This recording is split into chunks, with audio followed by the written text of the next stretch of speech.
வாழ்கின்றாய். பெண்மை கண்டாலே தாய்மை காண்கின்றாய்.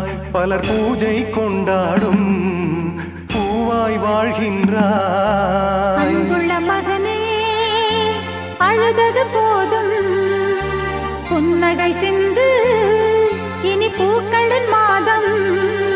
கடவுளும் நீயும் ஒரு தாய் பிள்ளை, இருவரும் தனிமரம் தானே.